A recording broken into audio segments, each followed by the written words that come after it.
Failures are personal, they're not public. When I fail, I have the enjoyment of leaning into my addiction of humility, and I love that I've learned and I don't have to make those same pattern mistakes in the future, so I double win. I get another dose of humility, which I achieve for and strive for, and I get a learning that I'm smart enough and capable enough of not repeating. The reason people are scared of failure is because they worry about people's opinions on the outside, their parents, their siblings, which is silly because the reality is it's your life. The reason people are scared of failure is because they have egos. They actually think that their life is that important, that people's judgment of their failures is important. I know, even with my significance of awareness and popularity, success, notoriety, that at the end of the day, when I fail, that's me with myself, and that has nothing to do with any of you. The people closest to me, it has nothing to do with them. All of a sudden, once failure becomes an insular game, not an external game, failure does not become scary, it actually becomes interesting. Need motivation? Watch a top 10 with Believe Nation. Hey, it's Carmichael, and I make these videos because when I started my first business, I really struggled to believe in myself. I was making $300 a month and quit on my business partner. And the thing that saved me was watching the stories of successful entrepreneurs. They gave me strategies as well as hope and belief that just maybe I could do it myself as well. And I hope that this video here today helps you get a little bit more belief in yourself, because I still need the videos for myself today too. So today, let's learn from one of the best, Gary Vaynerchuk, and my take on his top 10 rules of success. Enjoy. Rule number 2 is do what you love. For some of us, me included, go, go, go is the happiness. I try to tell a lot of my friends, they're like, Gary, you need to pick up golf. I'm like, F golf. I don't like golf. Like, I'm pumped you love golf, and the fact that for 4 hours, that's your escapism. For me, my hobby is business. So for the same way people like skiing and cooking and golf, like for some of us in this room, the go, go, go is the happiness. The reason, if you pick up the context of what I just talked about, the reason I've always done what I've done is because I love it. When you're 9 and it snows and you don't want to make a snowman and go sledding, but you want to ring doorbells and shovel snow, like that's just in you. And so for me, first, for the people that are partners or have loved ones that go, go, go, go, don't eliminate the thought that maybe that's just their great love, that the work is their hobby. That exists. I'm one of those people. On the flip side, I've watched too many friends and contemporaries burn out. If you die, your business is closed anyway. Like, if you don't like it, this is a very simple thing. For me, everything works because I love it. But if you don't like it and you're doing it for the money, you're in deep shit. It's not sustainable. You are vulnerable. It won't work. It may work for 6 years. It may work for 9 years, but it won't work. I also think, like, as we go through our journeys, for me, to your point from 2009, if you remember, it was similar to what I think we might be walking into. We had the 2008 crash. Nobody knew the internet. Think about what I'm talking about here today. When I was talking about that in 2008 and saying, you can make money on YouTube, people laughed at me. So I was very passionate to be like, hey, I know you lost your job, but it's not the end of the world. You can go hard. You can get a lower paying job during the day. And if you want to get out of it, you can do something you love from 7 p.m. to midnight. Rule number 3 is think positively. I think people should listen to everything and try to find positivity and usability out of everything. And they should dismiss what is clearly negative and selfish, and they should triple down on everything that is selfless and positive. And that is the answer to your question that started here. What should people do? They should be very, very focused on trying to do the following. Lean in dramatically more to things that are positive. Your grandfather, podcasts, Upworthy.com. Lean into positivity. Then they should be on the awareness, eyes wide open, on is this delusional and lacks practicality? Like, if I just dream it, it will happen. No. Lean in, cut out. Literally, when this podcast is over, step back, audit your entire life from the people you spend time with, your family, your friends. Look at every person you follow. Are they triggering your insecurities for their own self-interest? Or are they trying to put love into it so that you go on and do your thing? Watch, look for it. But whatever you do, back to like working out, like, protein. And, when Mike Vacanti's like, all right, you did a lift, like protein. I'm like, really? Okay. And like during COVID, I'm like, wait a minute, I'm starting to finally get some muscles. Oh, because I was doing protein as after lifts and not after not lifts. I was doing it right. Here's something right for everyone. Cut out 1 hour of negativity, add 1 hour of positivity. If you're listening right now and you're like, social is such a drag, it's because you're in a drag mindset and the algos and the people you follow are following you. You know what my social looks like? Sunshine. I'm being dead serious. You know what my algos look like? Sunshine. In the world of the momentum of darkness right now, sunshine. You know why? I choose to fight for positivity, but I refuse to not be grounded in practicality, which is why I've always thrown curveballs. Love everybody, it's all awesome. 8th place trophies. What, Gary, what? 8th place trophies lead to entitlement and fear of losing, and it fucks up kids. So like, it's kind of that juxtaposition. Practical positivity is something everyone needs to add more. Rule number 4 is be authentic. Everyone's talking about be authentic. The problem is when all these people are consuming you, they're consuming, everyone else on the planet. And then they put out content. And the hardest part is, where does their voice stop? Where does their voice stop? Where do you start? Even listening to you say, I'm empathetic to those, like I'm listening right now. Yeah. I think about it all the time. I'm like, am I the seed of things? For me, it's easy. So this is a very important question. Because most people are sponges. You ready right? for this? So, yeah. I consume nobody and haven't. I actually think the reason I've been very original is I don't consume anything. I consume everyone, but I don't consume any other person that does what I do. You consume the listeners. I consume the comments. I just don't have time. First of all, you know this because you have a little bit of insight. I'm a very weird character. Most people have no concept that I'm running a $350 million a year global agency every day, actually. Like you just walked in here, I'm finishing off a meeting with a Fortune 50 CMO, like literally just closing and said, let's go, right? Like It's what I do. Yep. So that in itself isn't insane. Then I have real love for my family and want to live that personal life. And then I'm like me and I'm a maniac. I'm doing GaryVee and I'm doing VFriends and I'm doing like garage selling. And so I don't have time to consume anything but the consumer. Consuming somebody else that's synthesizing the consumer has no value for me. So your advice is everyone turn off everyone and just put out the content about you.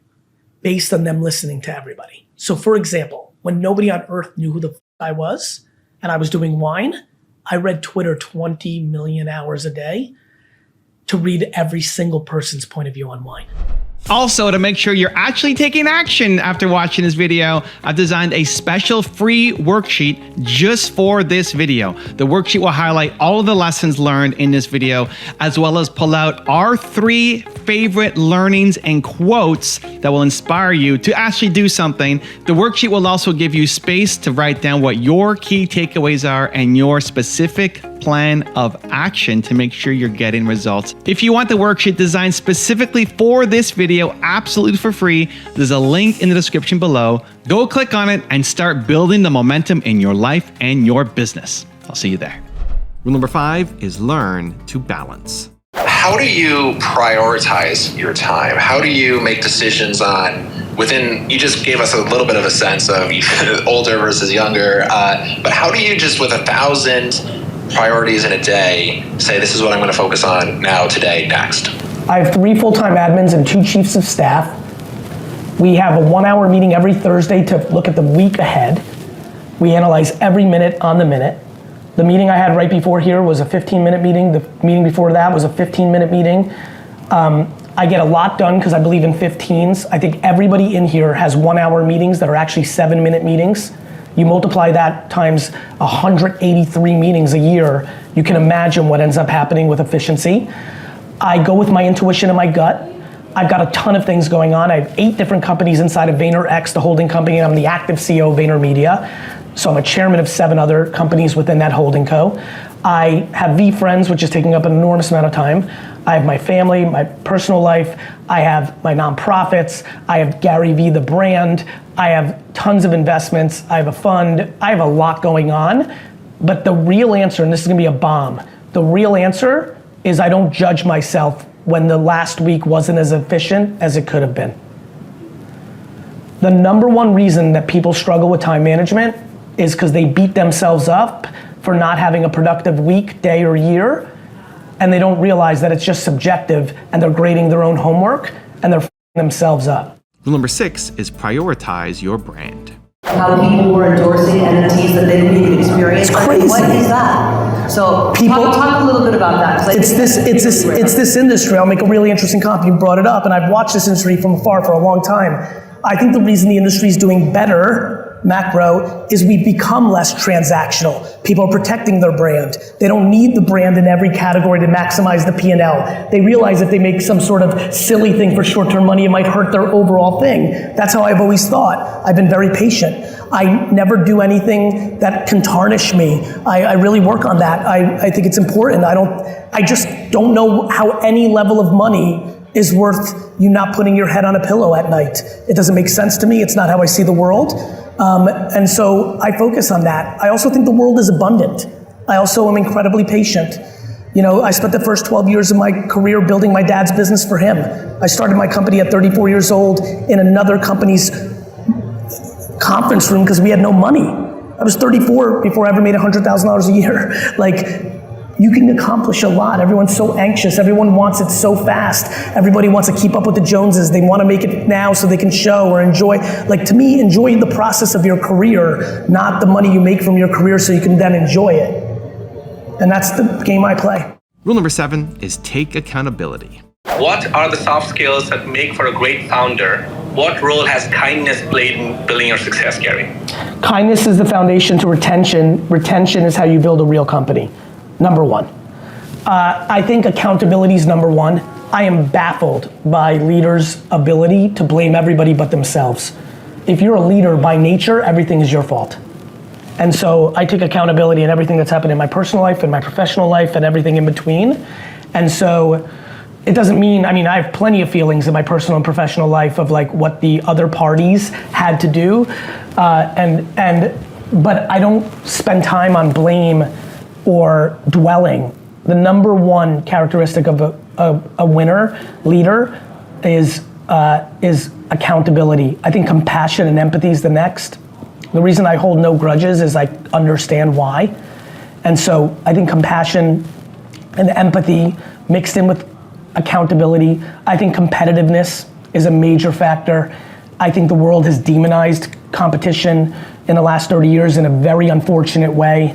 I think 8th place trophies actually lead to a lot of anxiety and depression with children, now 20 and 30-year-olds, not the reverse. Merit matters. And so I think competitiveness matters, tenacity, ambition. These are kind of the hard soft skills. And then on the soft skills, it's definitely kindness, empathy, caring, being sweet, approachable. Like, I just don't understand how people don't know that likability is a direct correlation to something that's healthy. Rule number 8 is learn to adapt. I gave you a sense of how I grew up. I'm the least interested person in entitlement. I believe entitlement leads to anxiety and depression. I think entitlement is poison. However, there are way too many business owners in this room that deploy very quick entitlement on their employees based on age discrimination without factoring in the opportunities that 24-year-olds have to make money today. Just because you worked for $9 an hour at Safeway doesn't mean they should when they know how to make $30,000 a year making TikToks. I understand what you would like the kids to do for your business, but that is not the reality of the world. Until business owners wake up to the options that the internet has created and start really thinking about how they manage, not to be soft and fluffy. I hated Gen Zer as much as everybody else, but I also hate boomers because I know 40,000 boomers that are lazy as f***. This is not a generational thing. This is a human by human thing. The difference is when I was growing up in the game, if I had the options to make money that the internet now provides for me when I was 11 years old, f graduating college, I wouldn't have graduated middle school. We can't fight reality. There's way too many people in this space, because I watch it a little bit. I can't speak to anybody here individually other than I saw some of the people hashtag this event and I looked at their accounts and paid attention how much they're posting, and you really aren't posting. We can't fight reality. We can't fight the reality of where our customers' attention is. I understand that you've done direct mail and you're comfortable with it and you don't know how to run Facebook ads. It doesn't change the fact that Facebook ads perfectly destroy direct mail perfectly every day of the week. I understand you're comfortable with it, but it doesn't mean it's the truth. I understand you worked hard and grinded and you expect everybody to do that, but your whole I walked 10 miles in 13 inches of snow doesn't mean anything. We have to reverse engineer the reality of the market. That doesn't mean be soft. We have businesses to run. As a matter of fact, I'll go the other way. The amount of people that have labor in their stores every day and there's nothing going on should be required. I mean, if I could control every business here, I would have every person in our stores that has downtime producing TikToks and Instagram and YouTube instead of standing there waiting for somebody to come in. That's a for instance, right? This doesn't have to be hard. This has to be a reframe of thinking. When you hear 15 a day, it gets real scary. When you know that you have unlimited employees just hanging around waiting for people to come into the store, all of a sudden, you get real excited about, we could do 40 a day if I get Carl and Sally to do some shit. And all of a sudden, you're not pissed that they're on the phone DMing trying to hook up tonight. You're pumped that they're on the phone making some content to drive your business. 2023 is not 2015. It's not 2009. It's definitely not 2000. And looking around, it's definitely not 1994. We have to adapt mentally. Rule number 9 is desire to win. You always win. You know that. I definitely don't always win. So let's talk about that. But I'm always playing to win.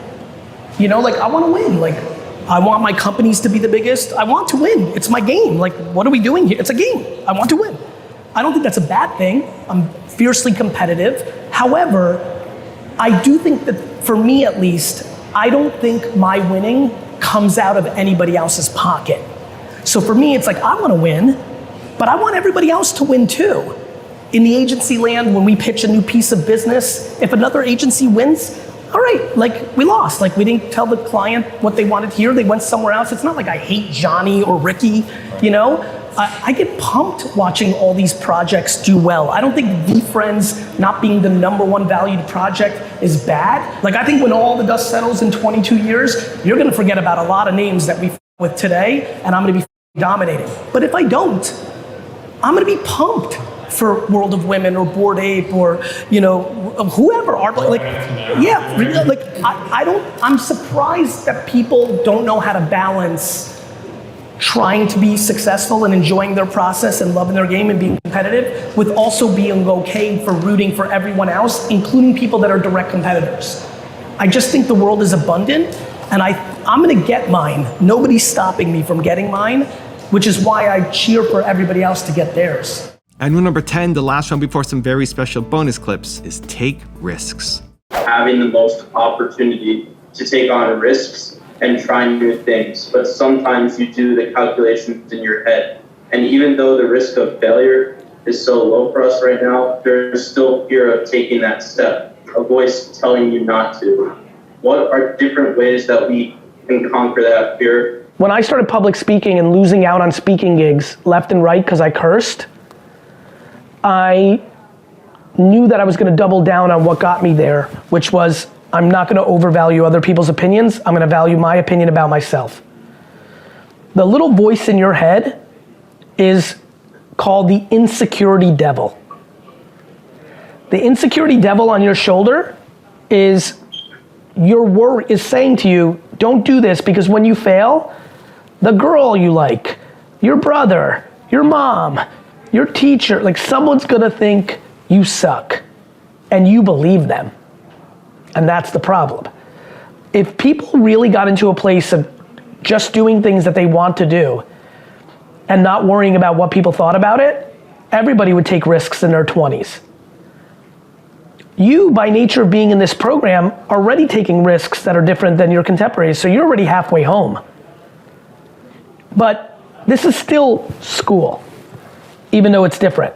And the real world of jobs and companies and starting your stuff, that's the real jungle. This is just cool right now, what you're doing. But the real jungle is scary because there is no system. It's not subjective. You know, teacher Adam can't just say you're good.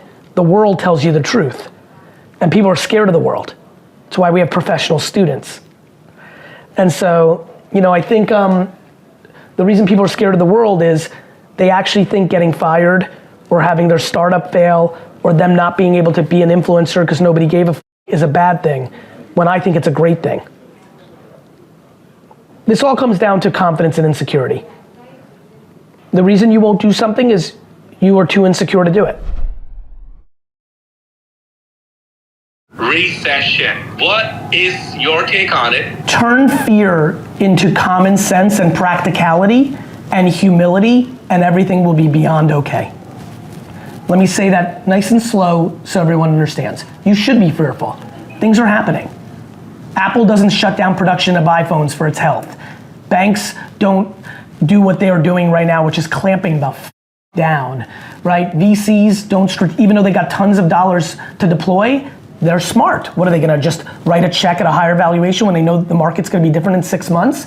This is real. This is the time to not waste money as a company or as a human being. Maybe you don't need Starbucks every day. Maybe you shouldn't order from Postmates every day. Maybe you should cook in your little apartment. Maybe you don't need to take an Uber. Maybe you don't need to do these things. Like, you definitely don't need to be buying that you don't need. You don't need to upgrade your car. You may not need a bigger television. You may not need 17 employees. Maybe it's 11. It's devastating because you don't want bad for those 6 people. But like, if you go out of business, then all 17 people are out of business, right? So don't take it as fear. It's just real life.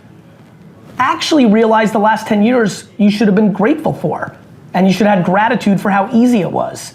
COVID wasn't hard. COVID was easy. The government printed an unlimited amount of money. Why do you think we're here? I love how people are like, it's their fault. It's not their fault. Who printed all the money? We printed all the money. Like, I don't understand like how people understand. Like, there's nothing common sense or natural about I'm gonna sit at home and the government's gonna pay me more to sit at home than have an actual job. It sounded all fun, but the problem was people bought Dom P and PlayStation 5s with that money.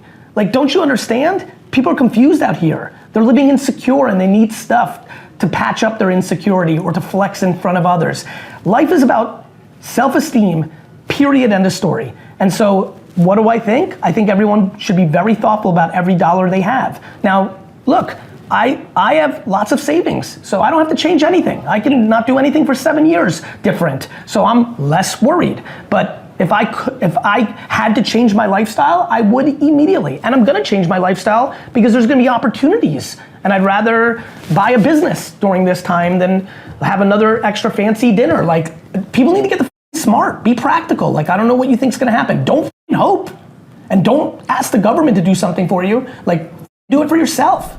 Evan, thank you so much for having a couple seconds and being able to tell the Believe Nation a little bit about Empathy Wines. It means a lot to me that you would take this valuable real estate and time on your channel to give me some love. It means a lot. It's just good karma points, and so you're awesome. Thank you. Believe Nation, if you're into wine at all, go to empathywines.com. My whole career's work was poured into producing a wine that rivaled $40 to $60 wine for 20 bucks a bottle. I'm just super excited about this subscription-based wine business. You can order 3, 6, or 12 bottles in subscription form, rosé, white, red. If you search on Instagram or Twitter, you will be blown away. People are literally like, I don't even like GaryVee, but the wine's good. Super proud of the effort. Thanks, Evan, for the time. Wishing you guys all happy and healthy.